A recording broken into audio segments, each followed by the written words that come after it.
All right, guys, I'm gonna show you my Minnow rig. It's kind of been the hot topic here for the last 6-8 months to a year, and no different for me. I love throwing it. It catches a lot of fish. So I want to show you the exact way that the line that I use and the way that I rig it. Everybody has their own way of doing things, so this is mine. So this is the new Seaguar JDM PEX8 braid. This is 18-pound test, and this line right here to me has been exceptional because one, it's ultra thin. It's still an 8-strand braid, so it casts a mile. Super thin and super strong. To me, it's very important.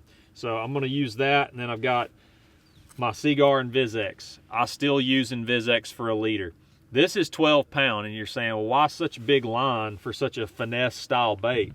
Well, for me, I like to throw this thing and keep it above the fish, and I've found out that line size doesn't matter as much as you think it does. So I'm just going to tie on the leader right here, 7 or 8 wraps up, 7 or 8 wraps down, back through, get it wet, slide the knot down there. And then the easiest way to cut the tag ends, I've shown this knot before, it's just the Alberta, crazy Alberta. I'm just cutting off the tag ends here. Cut the tag end off my fluorocarbon. And the key for me is I'm not using a whole lot of leader, so I'm just going to put on enough on there. I'm talking like, I don't know, 2.5 feet. That's all. 2.5, 3 feet. If you want to do a little more, you can.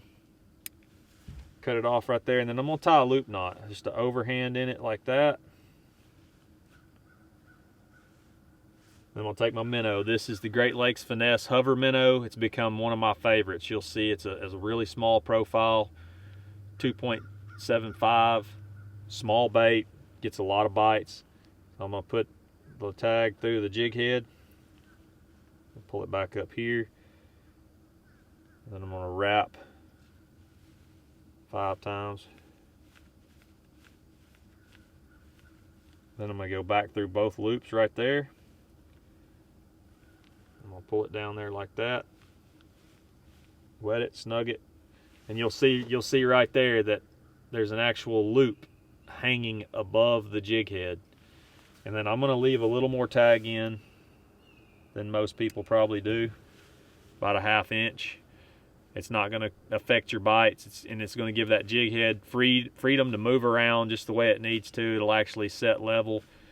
This bait's neutral buoyant, so it's going to automatically try to set level in the water.